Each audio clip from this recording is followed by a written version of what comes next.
Thank you so much for joining me for episode Absolutely. 9, man. Heck yeah, bro. Thanks for having me, man.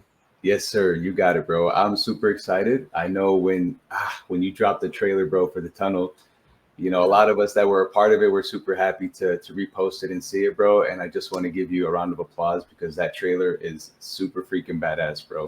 Thank you, dude. I appreciate it. Yes, absolutely. But before we dive into the trailer, I do have the trailer on standby. Sweet. Again, I want to thank you so much for shooting this episode with me.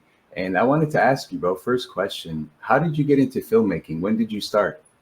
For sure. So, man, ever since I was a kid, honestly, and I know that's a generic thing that people say, but really ever since probably like seventh, eighth grade, um, when I used to have a little flip phone, a little camera on it. Me and my friends used to be into making like little zombie movies and stuff. You could even like what you would do is you'd stop and record, and it would make a little edit that you could then play back. So I was always into like making movies. Even before that, actually, I had a little VHS camera my parents gave me, and I would make, little stuff with like my toys and all types of stuff like that. I was so into just like the idea of watching a story unfold right Mhm. on a screen or something, and like filming it. Then I get into high school, and my high school, luckily, was OPRF in Oak Park, so right outside of Chicago. Um, it had a really great program for media and just like filmmaking. There was like this media room that had these huge like TV cameras basically to do like live like news stuff, Mhm. because the school had that little thing that a lot of schools have. They did have and have now, where it's like a little news broadcast. So you get like some students that sit in front and they give like the daily news and stuff about what's going on in the school.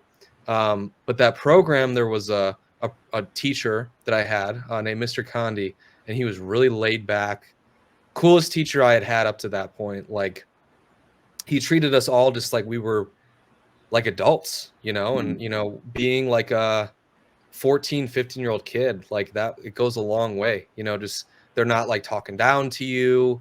You don't have to like raise your hand to talk to them, and it doesn't feel kind of like awkward and removed. It was just really cool. And we would just watch movies, and then it got into, he would basically like, there was like this area in it that had all these cameras that he would like kind of not rent out, but he'd like log out to all the kids to make projects. Mhm. And one of the first projects was a music video, and I made a music video with my friends, um, to a song called "Friends" by Flight of the Conchords, if you've ever heard of them. Sounds like a friendly song. Yeah, it was like, it's one of those kind of like goofy things. Mhm. Flight of the Conchords, they had a show. It was like New Zealand, pretty sure it's New Zealand comedy. That's Um, cool. they had a little show. It's kind of like a Key and Peele, but like pre-Key and Peele with these New Yeah. Zealanders. I'm a fan of Key and And Peele, bro. I've seen a yeah, few of oh, his I love skits. Key and Yeah. Peele. Yeah, yeah, Yeah. yeah. Oh, yeah. But I made this like little goofy music video, and I, through the process of shooting it, I was like, okay, I've never really gone out and just like filmed with like people. Like, it's always been very like me and my friends, but like I was out in the city in Chicago filming with them, Mhm. having to like lip sync the words and stuff. And then finally we finished shooting. We get back to like a computer to start editing. And I Mhm. think back then it was Final Cut. Yeah, it was Final Cut. It was one of the earlier Final Cuts. And start editing it. And I just love the process. But what really happened is, as soon as I finished the cut, it was done. I had a bunch of like, there was like a whole line of students editing. Everybody was like, "Oh, you're done. Let's see," because everybody would watch each other's when it was done. Everybody came around me and they all watched and they were laughing and they loved it. And I was like, "Wow, this is such a great feeling." Like, went out there and filmed it. Now I edited it. Like, I just loved the full process.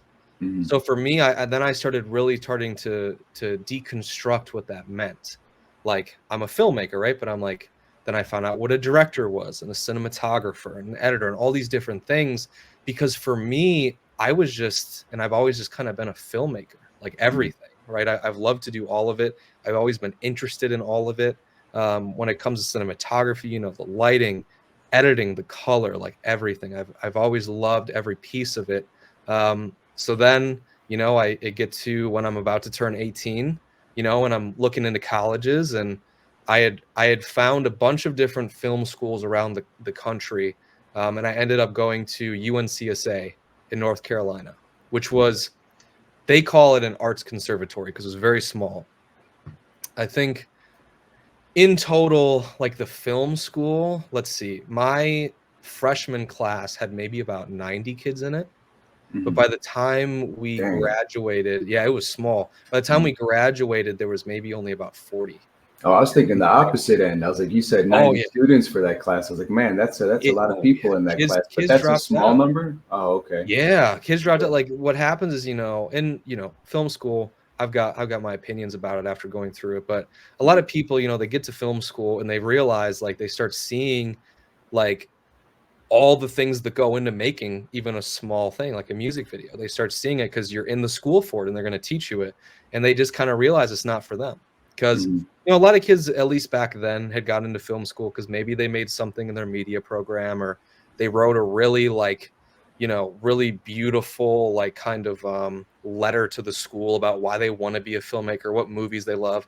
But Mhm. once they finally get down to it, right? And Mhm. the professors at that school, I mean, I loved the professors that we were matched with freshman year, because Mhm. they really were like, go out and make this project. Like, we're not going to guide you. Like, go out and do this and bring it back. And Mhm. we're all going to watch it and we're going to start to, like, critique and figure out how to increase our skill and things like that. And that That's was what I already awesome. loved to do. But for a lot of people, they're like, oh no. Um, but yeah, through film school, I definitely started to learn and harness my skills. The way UNCSA worked is by second year, you basically, like, audition to become your major. So, like, you have 4 years there, but by second year you kind of, like, audition to either become like a director, cinematographer. You kind of figure out, like, what role you want to play, right? Mhm. What major you want to have. But you have to basically, second year, everybody gets into a little crew and you make a little short film, and then you display it to the faculty and they decide who should be in each category, right? Who's in each one. So I got into directing, Mhm. and I through directing, third and fourth year, I had some incredible teachers for sure. Eric Eason, Tim McCann, those two stood out to me a lot because they just, like, they understood what I wanted to do. Like, they understood the hustle. They understood that for me and my perspective of being a director, Mhm. it was the full package. Like, I loved every aspect of it. I wanted to know how to do every aspect of it. I wanted to be able to, that if someone said, right, in one of their classes, they had a assignment, go out and make a 2-minute short film about a romance of a guy and a girl who meet, but the guy isn't able to speak. So he Mhm. has to show that he loves the girl through just movements, like, or sign language or something like that. Nonverbal, yeah. Yeah, just something, right? They'd think Mhm. of something creative. I just love the idea of being able to go and, like, I didn't have to rely on somebody to do it, right? Mhm. To figure out how to camera operate myself, get the actors, work with them, edit it myself.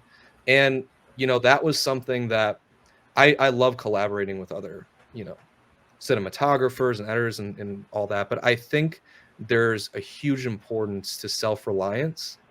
And I think that a lot of the film industry, a lot of film schools try to teach kids and students and filmmakers not to be self-reliant. They say you shouldn't be self-reliant. You should rely on others because that means you're collaborative. Because if you rely on yourself, that means you're a narcissist and you don't want to work with other people. Right. I So mean, it's all going to be perspective, especially when you're entry level, when you're beginning, when you're just starting out. I mean, not everybody would have an opportunity to go to, you know, the directing school, film school to learn the exactly. Yeah. cinematography. You know what I'm saying? And I Yeah. also want to go back to what you were saying. Rewind a little bit. You mentioned you had Yeah. some opinions about film school. I want to Yeah. unpack that a little bit. What opinions do you have Oh, for about sure. film school? So film school, I think film school in itself has a lot of good things to offer, depending on the Mhm. school, right? I won't even use my school specifically, just so I don't, whoever's watching this don't start any shit about it. But I think that I think that for film school really is what you take out of it. I think Mhm. that a big part of it is film school creates this world where it really isn't even about the technical things that you learn or the skills that you harbor. It's about the clicks you create and the networking you create, right? Because Mhm. what ends up happening is by second year, right? So we're getting into the crews that we all have to establish ourselves. You know, you're deciding if you're going to be a director, or that guy's going to be a cinematographer, she's going to be the editor. You end up creating these cliques that, yeah, it can be great because you get a team, but they just work with each other every single year, right? And it becomes very much like it's a clique. So if you're outside of that clique and you don't make it in by third year, even second year, you're an outlier, right? You're on the outside. I think also by the time second, third year came around, it became very much like, you know, you'd have these class projects, or you have things that you need to do, right, to kind of harness your skills or show your creativity. And it became kind of a thing of like, oh, if they brought it in, they get an A. You know what I mean? Like they get the A, they pass. It was never like, and because there would be people that would not take it seriously, 100%. And you get that in like so many film schools, right? It's like, Right. they're like, oh, this is just like, I have film school is a luxury, 100%, right? Okay. Just like you said, so many people can't go there, right? They can't afford it. It's so expensive. Even if they're there, they probably have to do a part-time job to work, right? But so many of the kids at the school I went to, and me, like, we had the luxury of, you know, having a financial situation where we could go there, right, and just focus on filmmaking. So it's crazy how many film schools, though, you do have kids that don't really take it seriously. They kind of take it as like oh yeah, I just get to chill for the next 4 years, and like everything's gonna fall in my lap when I get out. I'm a directing major, so I'm gonna be a director when I get out, and they don't even know what it means. They don't understand like the work and perseverance and commitment you really have to it, and just the intensity that you have to have in it. Because for me, like when I went to film school, I ended up actually doing a project in Chicago every time I'd come back for break. It was called Monica, and it was actually supposed to be my first feature film I ever made. You know, and I'm like 18, you know, I'm like 18, 19 years old. Write this thing. It's kind of like my side project I want to do. But honestly, it really became my film school, more film school than film school in a way, because I'd go back to Chicago. I had to find all these actors. There were a couple people in Chicago who were, you know, friends of mine or other people who were interested in dabbling in crew stuff that I would collaborate with, and they'd help me out. And that's where I really learned like what my style was with camera operating, my cinematography style. Sometimes I had people come on from Columbia College in Chicago, or, you know, other students who found me through Facebook, and they'd come on and maybe camera operate for a day. And it was just a great experience of me figuring out how to work with actors and all this. And that was about a 2-3 year long project. And I ended up like finishing it. What I actually did, I don't know if it's still on my YouTube. It's probably like private now, but I ended up making it. I finished shooting the full thing, and I ended up splitting it up into like 4 parts, almost like in episodes, because I couldn't only get it, like I couldn't finish editing it because of how much it was, but also like my editing software, like in my computer, couldn't even handle it. So that was a very humbling experience for me, and I feel like I learned so much, especially because, yeah, I just have an impulse, I have a need, I have a love for the craft of being hands-on and doing it, right? I don't throw any shade towards people who want to have a full crew, who just want to direct, they just want to interact with the actors, they want the cinematographer to do their thing, and that's how it goes. That's perfectly fine. You know, there's many different ways to do it. But for me, I just have this like intense like love and passion for being hands-on and really seeing my vision like, you know, be created. And you know, one thing I love about working with actors too is in the scripts that I work on or that I write, primarily that I write, like for The Tunnel, for instance, there were so many things that you You got. wrote The Tunnel as well? Not to cut you off, bro, but you also wrote The Tunnel as well? Yeah, wrote The Tunnel. Oh man, Yeah, super sick, bro. yeah, yeah. But that's the thing Badass, is, like, bro. you remember in Arizona, like that shoot. So Arizona in general was kind of like, it was a part of the film that I was going to do no matter what, for um, establishing shots of like Mexico. But the biggest thing is, after I had already shot, you know, the majority of the film, I was like, you know what? I feel like there's other scenes we can add in. And Anderson's character, right, in the script definitely wasn't as big of a piece as she became once I had shot everything. This is Melanie's character? Yes, this is Melanie's Okay. character. So Yes, once I had shout out to shot Melanie. everything, Definitely Shout out shout to out to Melanie, she's Melanie. incredible. Yes, yes, I she is. I was looking at, everything we had done and kind of what the actors had brought and the way indie films and just honestly Hollywood films too, the script always adapts. Mm, There's the first right of when you write it, the second right of when you shoot it, and the third right of when you edit it, right? It always changes. But I was like, you know what? I feel like there's more that I can do. I feel like Anderson deserves more than kind of just being I wouldn't say an afterthought because she never was an afterthought, but like, something that isn't as primary as a character like Marcus. I feel mm, like given how important she is and the role that she plays, she deserves more, right? Her mm, character deserves more. And Melanie's awesome.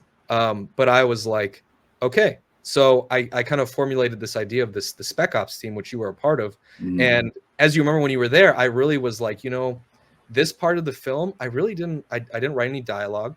I had an idea of what I wanted, but I was like, you know what? I'm gonna get some I'm gonna trust in the talent that is brought forth on set, right? mm. And obviously through Sean, we got connected, right? I'm like, I'm gonna Yep. Shout trust out to this. Sean. Yep. Yeah, shout out to Sean. These Mm, guys are gonna come, and I'm gonna trust their instinct because I have a lot of faith in actors, especially actors that have the passion and show forth, right? And you guys knocked it out of the park. You guys were incredible.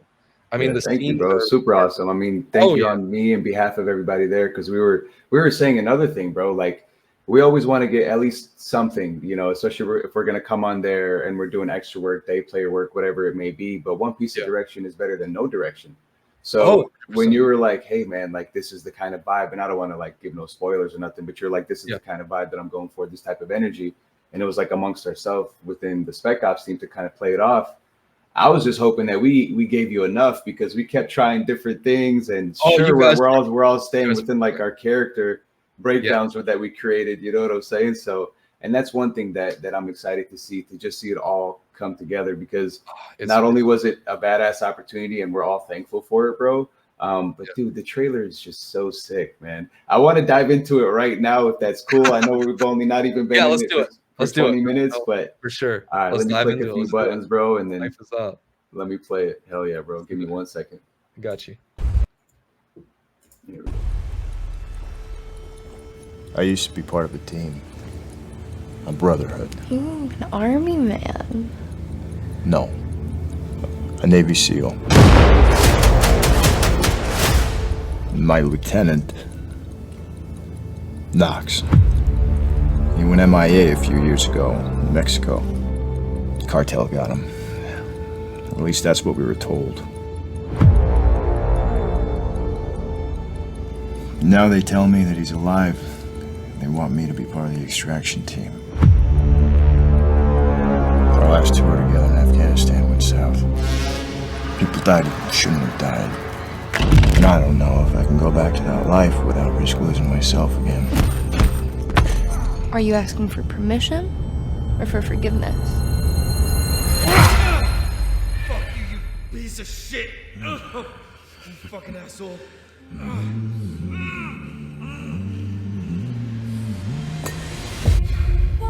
You've lost your mind in this place. We are those who were once puppets, soldiers as yourselves. Found our freedom after the betrayal of our countries. You know exactly what's going on here, don't you? Never tell anyone what happened here. Promise me. The leaders, the politicians, the rich, they're all part of this organization.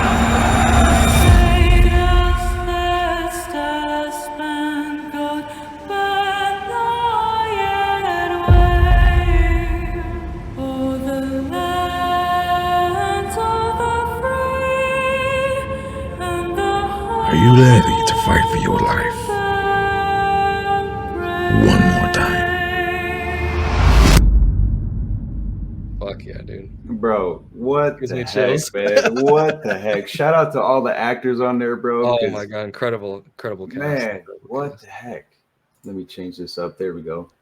Um, but yeah, bro, let's get some dates. People are gonna see this trailer and be like, "Yo, Tommy, when is this gonna come out?" Is there any dates set? Yeah, so really like I'd say the hope and the goal is this summer, right? Mhm. So there isn't any exact date yet, because what we're doing now basically is we are working to get the film distributed, whether it's through streaming, whether it's through any other, like, you know, any way, pretty much, like whether it's through the internet, whether it's theatrical, whether it's streaming.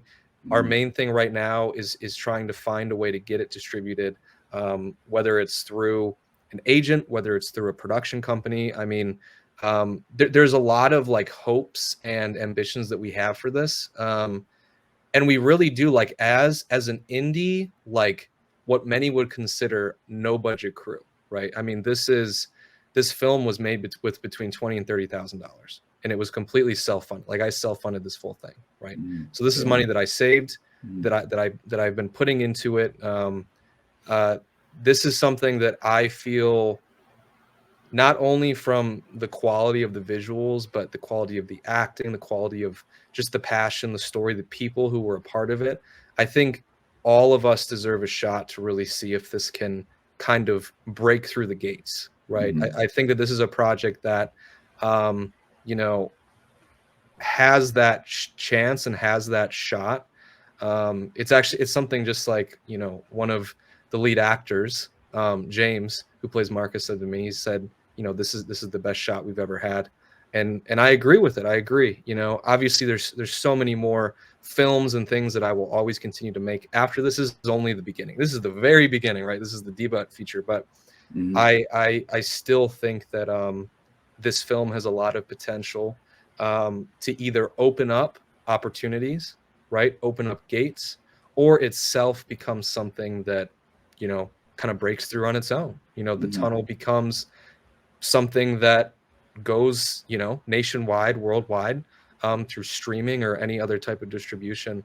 I think now it's really just getting it in front of the right people. I think that's the biggest thing, right? And that's the hardest thing, because, you know, it's filmmaking and the film world and film success. I can say from my experiences, I run a full-time freelance business, right? So when I'm not doing these, you know, kind of like passion projects, which that's what this film is, I completely am working corporate stuff, doing documentaries, doing weddings, doing pretty much anything that has to do with like business, freelance videography, photography, right? And that's a business that I created right after I got out of school and got into the real world. Good for you, bro.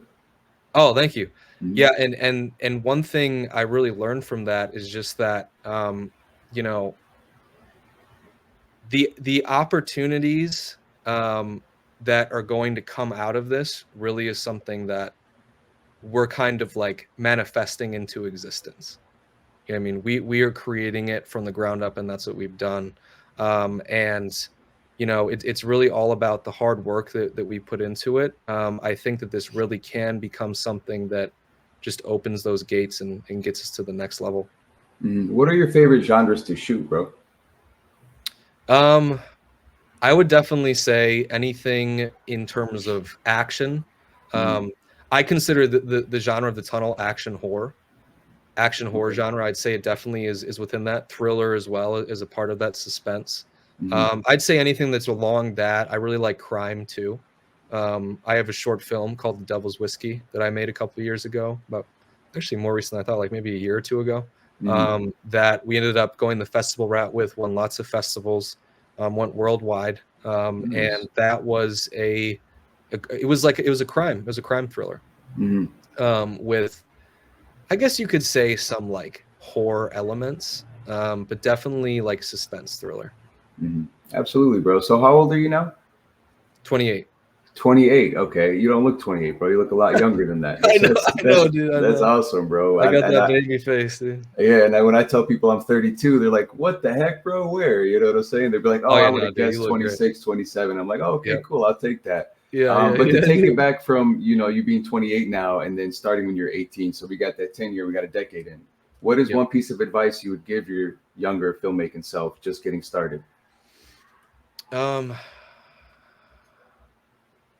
I'd say the biggest piece of advice would be priorities.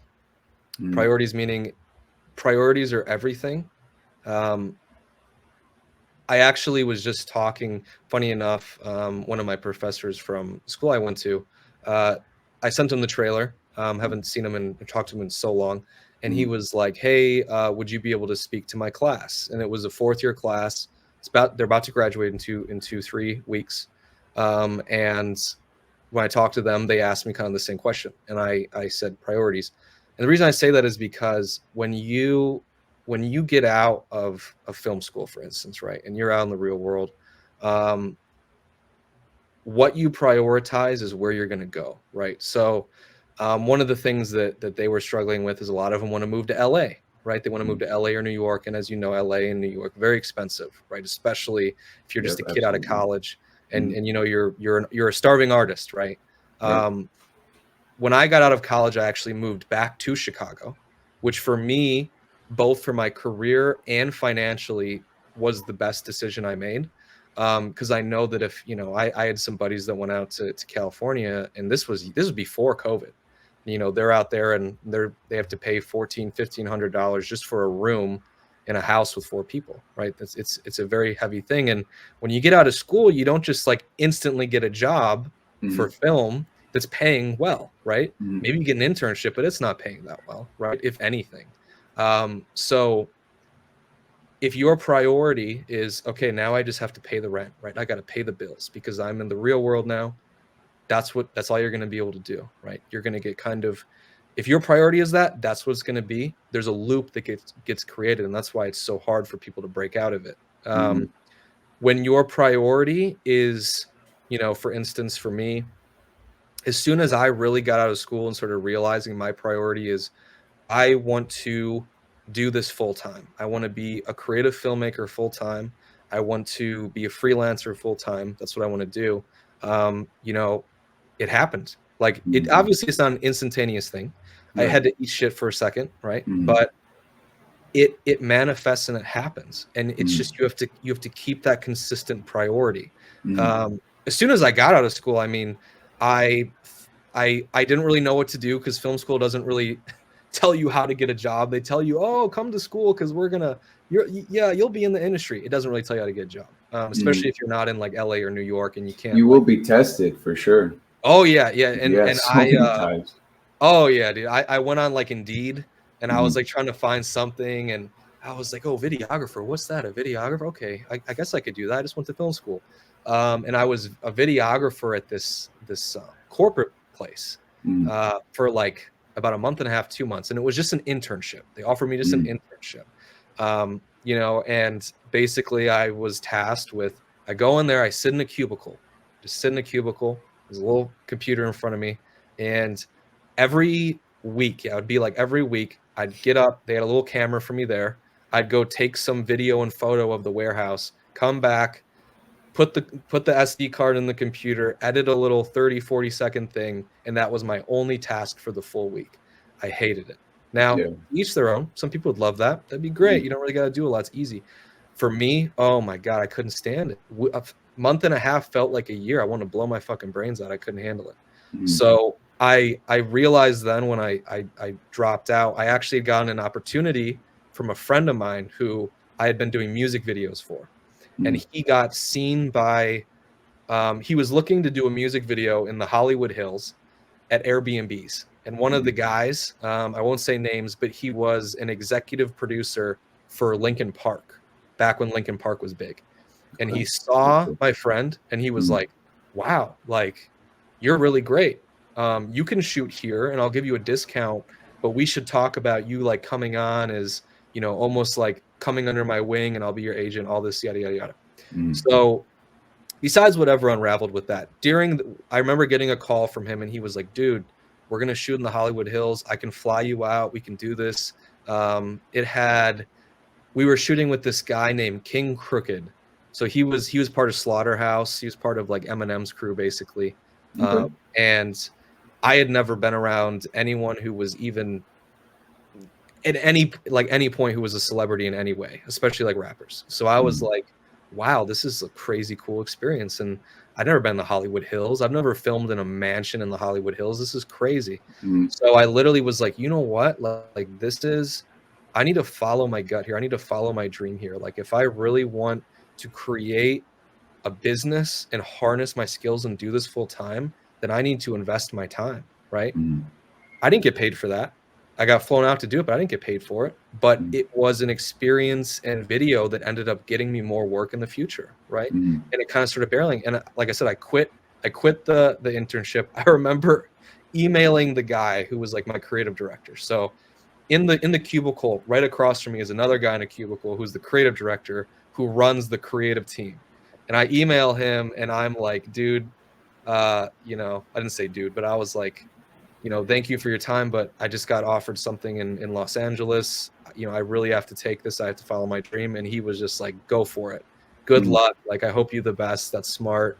And I was like, yeah. So ended up doing that. And that kind of was all history after that. Like, You said he was in the cubicle behind you? Yeah, literally in the cubicle. Why did you email him? I'd be like, hey, boss, I quit.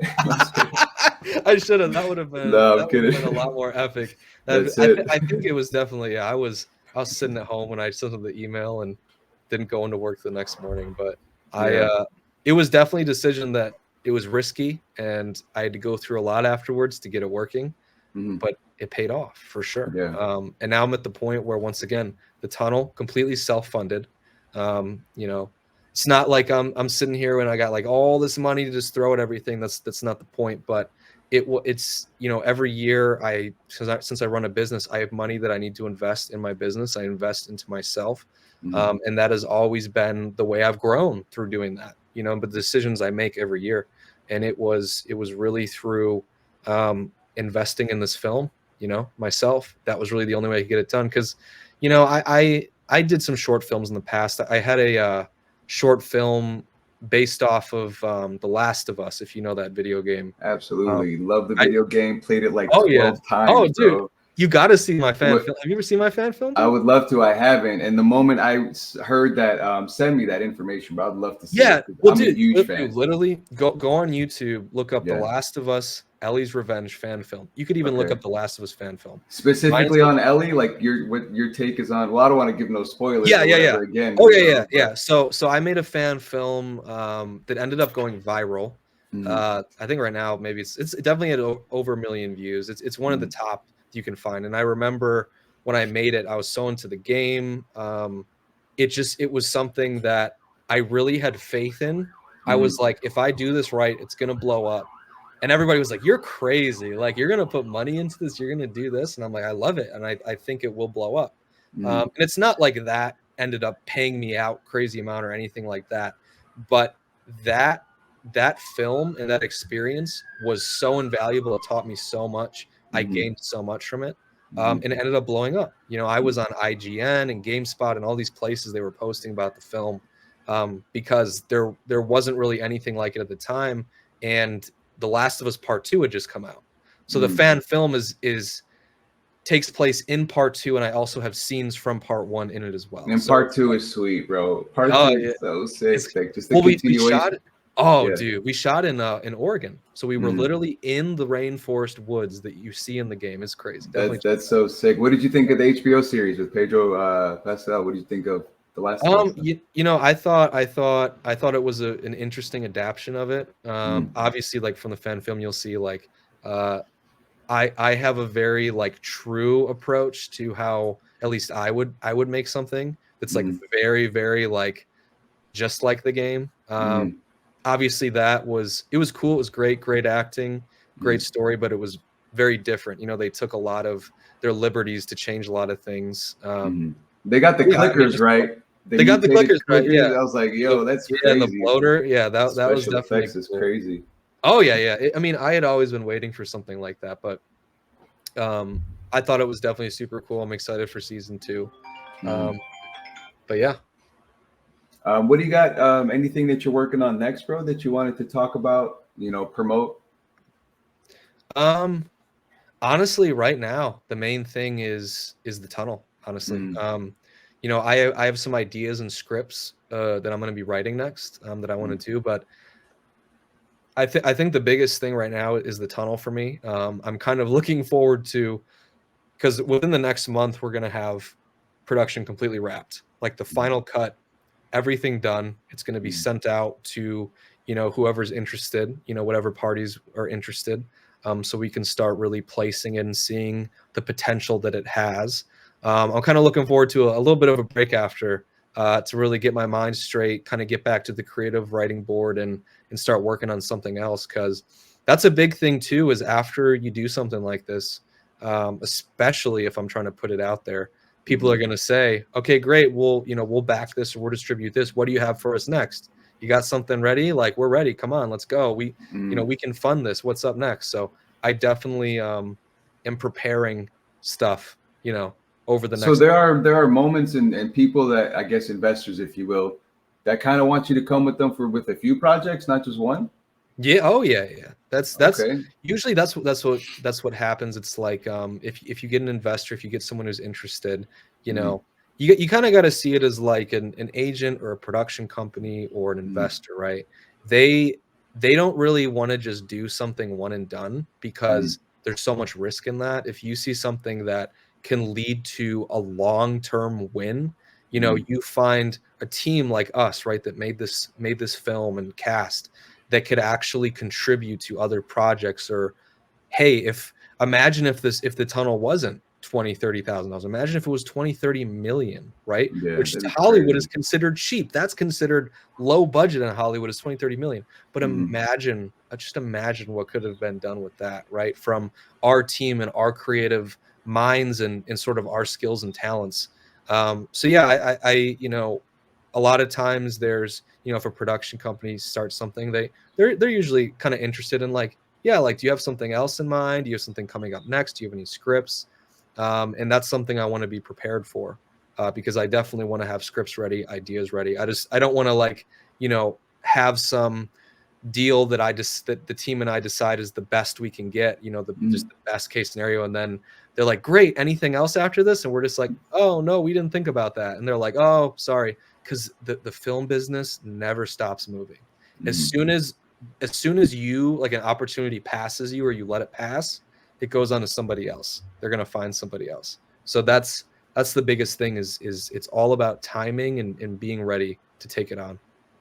Absolutely. And I want to say, just because they find somebody else, like, it could be you may not be ready at that point, but just because they find somebody else, that person that they choose might not be the right person. Like, you may be the right person, but if for whatever reason you just weren't ready to pull that trigger. You Yep. also mentioned after this you're going to take a break, and I'm like, dude, super awesome. I love when I hear other artists, other filmmakers, actors talk about taking breaks, because I want to emphasize that a lot, man. I believe in mental health. I believe in also Oh yeah. I'm a men's mental health advocate. I want to preach that all day, every day, because I think it's very important. Definitely not talked about. But what are a few ways for you, Tommy, that you kind of, when you take a break, what are a few things that you do to kind of keep your glass full, if you will? Well, definitely, I'd say when I'm able to have that free schedule where, right now, because it's everything's film, because I do film full Mm. time, freelance, everything. It's kind of like right now, as I'm finishing up the tunnel, I have three other documentaries that are client tell documentaries that I'm finishing up, that take a lot of time too. Um, since I have the tunnel right now, it's like, if there's one day I'm not editing the documentary, I gotta edit the tunnel, right? Because you gotta Mhm. you gotta keep it going, keep it going. So there's not a lot of, like, free moments of breathing, right? I think that once the tunnel is done, I'm gonna have a lot of that breathing room, so I can, even stuff like, I go to the gym consistently. I'm a consistent advocate for working out. Oh, yeah. Once the tunnel is done, I'll have a lot more time and Tell them kind I'm of, gonna get like, jacked. consistency. Wait until the Yeah, next through project. I'm gonna get jacked. yeah, exactly, through the Yeah, schedule, yeah. to just focus on that. Because for me, physical health goes paired just with mental health, and Mhm. it's really important for me to do that.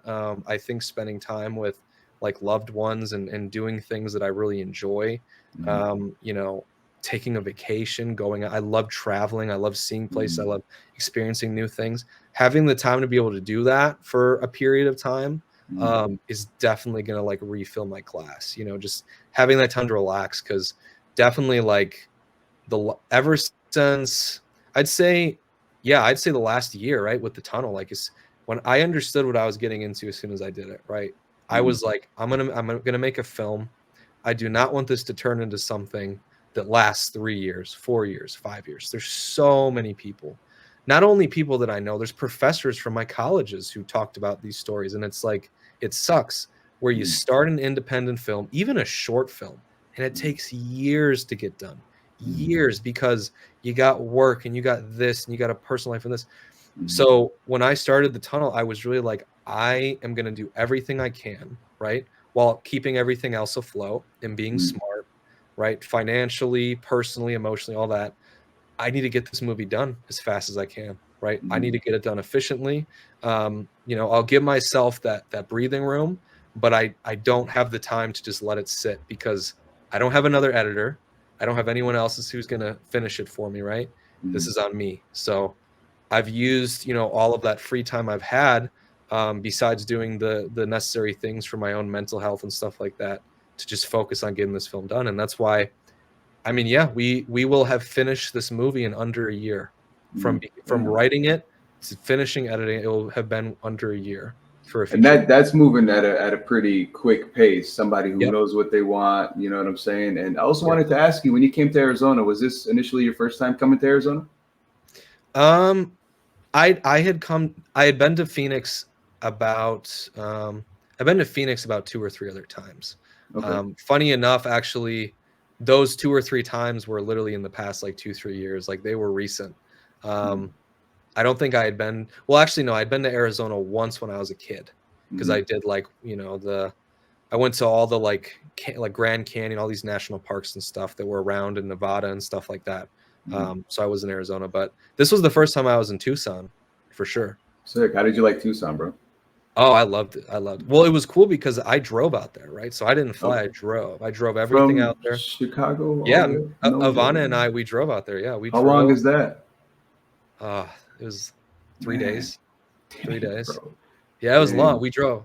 It was really cool though because we were lucky enough that on the path, you know, we hit New Mexico, and New Mexico was pretty bleak. I'm not gonna lie, that was pretty bleak for a while.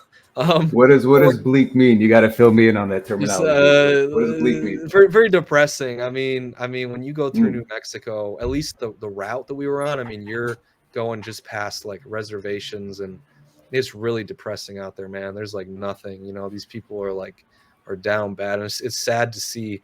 And it just kind of keeps going for so long. And I remember I was like, oh man, you know, we keep getting closer and closer to Phoenix. And I'm like, but this doesn't look like I remember. Like, what's going on? So finally, we're probably about 2.5, 3 hours from Phoenix. No, maybe 4 hours. But we start to like ascend, and we go through like, it almost looked like a farm of like shorter pine trees, but they're like bushes, like pine tree bushes. And we're just going. And then finally we're up in the mountains, and there's snow. And there's like log cabins and all this shit. And I love that. That's one of my favorite aesthetics, with like the evergreen trees. And I'm like, this is so cool. So we're driving, and I'm like, we can't be this close to Phoenix because Phoenix is in the desert. What's going on? This is insane. So then we come down from the mountain, from the, you know, the snow peaks, and we start coming into more of a valley area, and we cross over, and instantly all the cacti, all the cactus, those tall cactus, they look like people, are just everywhere, thousands of them. And it was the coolest transition to see for sure. So, bro, that sounded like a movie, bro. The moment it you're was like, crazy. yeah, we were driving in the bushes and the short pine cones, and it was like it was the cabin. crazy. Yeah. I thought I was on like a board game that you play as a kid, like Candyland or something. I was like, holy shit, this is nuts. Candyland, is that game with the ladder? Yeah, you play or whatever, and then if you hit that ladder, you gotta go all the way down. Yeah, I hated that game, bro. My brother always used to beat me at that game, and I hated that game because you be in the lead. That's the thing, and you're talking your smack, and then whatever it may be, it's just go right back down. Hated that game, bro. It's that karma would get you, man. That's what happened to me. It's like, damn, put you right back there. Definitely, bro. I also wanted to ask you, man, purpose or potential, in your opinion? Purpose. What's your reasons behind purpose? Well, you know, funny enough, I feel like so many people have potential. So many people have potential. If not everybody has potential. I think what really separates it is there's those who find their purpose and those who don't, right? And that's where you hear the term of people with lost potential. What a loss of potential. Oh, she or he had so much potential. Mm-hmm. A lot of people, they're unable to find their purpose, or maybe they do and they just are kind of ignorant of it or naive, or it's not good enough for them, right? I think for me, I feel lucky that when I was, young, when I was in high school and stuff, and that moment I was talking about when I was editing that music video, and I really felt like, as corny as it is, that was a moment where I really started feeling my purpose. And I had a lot of friends at that point. Everybody wanted to be all my friends, everyone wanted to be a filmmaker, and I would talk about. And as years went by through high school, more and more of them would be like, "Oh no, I'm actually going to be a scientist. I'm going to go be a mathematician. I'm going to be a businessman. I'm going to go be a major." And I would say, "I want to be a filmmaker still." And they're like, "Dude, what? Mm-hmm. Nah, dude, come on, grow up, man." Like, what? I always felt, for me, like, being a storyteller, an artist through the art of filmmaking has been my purpose for sure. Mm-hmm. I feel like that's something that the universe has spoken to me about many, many times and kind of guided me through. I think, I joke about it with the cast, with James and Matt, because James and Matt, James, he just moved to Arizona, but he was in Seattle, or Oregon, Washington, up there. And then Matt was in Ohio. I was joking with him about how, like, I mean, they've been working with me since before, like, probably around May of last year when I was casting, right? But we did a shoot in August, we did a shoot in November, December, and February. Mm-hmm. So what I did, and that was mainly because I was trying to be as financially smart as possible, throughout, kind of like seeing what I could handle through each shoot, right? Because it's expensive to do all this, right? Mm-hmm. It can get expensive really Oh quick. yeah, Really quick. especially like the day of things, where it comes to locations, you have to rent there. You know what I mean? Mm-hmm. Stuff like that. Props. I had to order props. I had to do all of that, right? We kind of joke about, like, man, it's crazy that we got through the whole film, all these different shoots, and there wasn't any critical issues ever. Mm-hmm. Nothing failed. We didn't have to reshoot anything. There wasn't any footage that came back that's horrible. I mean, the biggest thing for post, which is something that I preemptively decided to do, and Mm-hmm. that was part of my filmmaking approach, was just ADR stuff. But we've already gotten all, ADR is done. You know what I Mm-hmm. mean? Like, we've gotten all the ADR. I had the main cast do ADR. One of the first things I did once we were finished shooting, so that I could edit it and get all the sound design. So there's so many things that could have happened and gone wrong. There's so many things that could have been the nuke to the tunnel and destroyed it, right? Mm-hmm. So many things, but they never did. And for me, I took that as a sign from the universe. That's what I call. I'm not someone who's necessarily like uh, default myself to any religion or anything, but I definitely believe in the universe and what it gives and takes, and how that works and operates. And I do feel that the tunnel working out the way it did, even just leading to the trailer that you watched, right? Mm-hmm. Which for me was a huge accomplishment. It's something that I'm very proud of, that I've worked a lot at to get there. And as time goes on, being able to see a project I do and the vision closer to 100% than it's ever been. Mm-hmm. Because I mean, I've done so many short films, and you finish it, right? Because you got to complete it. It's discipline. You got to get it done.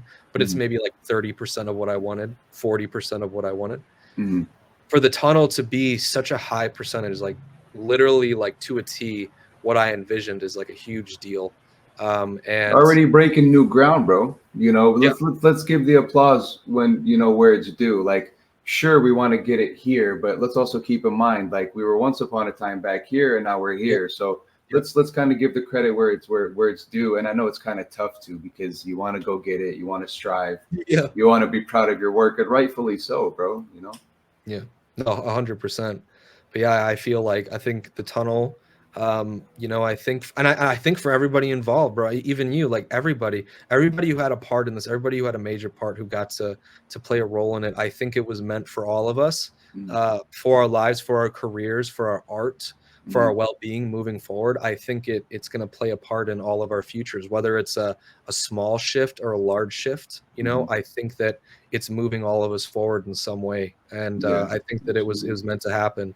Not to get on something about like, oh my God, the tunnel is divine. It's not. It's just I think that, you know, for my growth and for everybody who's a part of it, because you know, so many people, you could have said you didn't want to be a part of it. There's so many people who did pass it by, right? Think about Mhm. people who even That saw a happens. post, yeah, and they're just Mhm. like, you know, it's not my interest, and they do their Mhm. own thing. They have their own path, but I think that for everybody a part of it, it was a part of their path for whatever is coming next. And I think we successfully created something, you know, and Mhm. it was meant to happen. So You would know more than anybody, bro. The team who was initially there with you when it was just an idea, you know, yep, back when it was just incubating in your brain to kind of be funny yeah, about it, but just before you wrote it down on paper.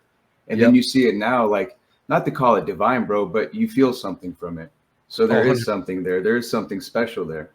You know what yeah, I'm saying? And then also just going back to just thanking you for allowing me to be a part of it, bro, because I just wanted to try something completely different. I've never yep, played anything comedic. I've always wanted to try comedy. yeah. I've always been nervous too. So this is actually my first project kind of dabbling with that a little bit, you know. Oh, dude, So you killed it. You did so good. It was thank you, great. It bro. was great. Yeah, Thank dude. you, Yeah, bro. those But the scenes were incredible. Yeah. yeah, I just wanted to say, man, is there anything else that you wanted to add, bro? Definitely take the time and Um, I guess what I can say to aspiring actors, to aspiring filmmakers, you know, I mean, I consider actors filmmakers. I think we're all a part of the same kind of pot. You know, we're mm, artists, we're storytellers. I think something that, if anything, I hope that the tunnel, in my experience doing it, really showcases and shows is that you really, once again, that self-reliance really comes in. Like mm, what you tell yourself you can do, what you prioritize, you can make it happen, right? mm, There really is no force that is going to stop you or get in your way from doing these things as long as you have that vision and you understand the goal and where you're going. mm. That's the biggest Absolutely, thing. bro. If you never lose track of it, you can do it. Like there's so many things, and you know, I think that's something that so many people, you know, with social media, and you know, you flip on to your Instagram reels and there's something about, why aren't you a millionaire? Oh my God, you're not a millionaire yet? Oh man, you're a loser. Like there's just all these things, and All like these nobody, millionaires by 30s, bro. yeah, it's just it's Yeah. crazy, and it's Renting like, Lamborghinis. Love it. yeah, no, and that's what's crazy. I personally know people, you know, who literally have bought fake money and made those videos. Like Mm. it's bullshit, right? It's But 2024, bro. Who's gonna know the difference, right? exactly, Who's and it's fact like, checking nowadays, which is yeah, unfortunate, but who's fact checking, you know? yeah, and what's crazy is like even like even me, like when I'm if I sit there and I watch it for too long and I get Mm, sucked into that universe, I start to also feel that kind of like weight start to mm, get pushed down. Like I'm not doing enough, or maybe I don't got it, or why isn't it working out for me? And I think so many people, right, especially artists, they feel that way because they'll see an artist or something that represents it online, and suddenly they're some young rich person, they're younger than you and they did it, so why can't you? And I right. think it makes people feel like, oh, maybe I can't, I guess I'm a failure, I can't do it, like maybe I do need. And I think if people were like believed in themselves more, once again, something that we're told from children and we just say, oh, it's just a corny thing to believe in yourself. It's true. If you believe in yourself, you really commit, you create that priority or priorities, and Mm, you just keep going towards them, you keep going, right? mm, You're going to hit it. The best lesson I've ever learned in my life is failure. I have mm. failed so many times. People are so afraid of failure, but that's the only way you get to move forward. If you don't fail, you'll never move forward. So I So feel like I we're think, gonna fail our way to success.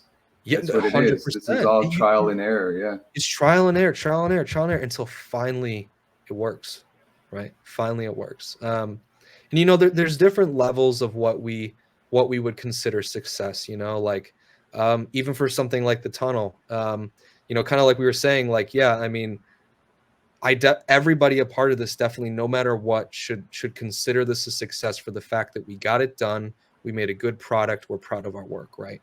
But then Mm, obviously, you know, I have aspirations. I have things that I dreamt it would do that maybe it won't, right? Maybe it won't end up on certain things or stream a certain way or get this distribution that I've like dreamed of. Maybe it won't happen, but it doesn't mean that it failed or didn't work out, right? Right. I think we all kind of like need to check what we really consider, right, a failure. But it's also, we have to accept when there is a failure, and that's something that I feel like I've learned, and I've embraced it, and I've always just made sure to try to learn from it and move forward. And when I do, it makes me so much stronger.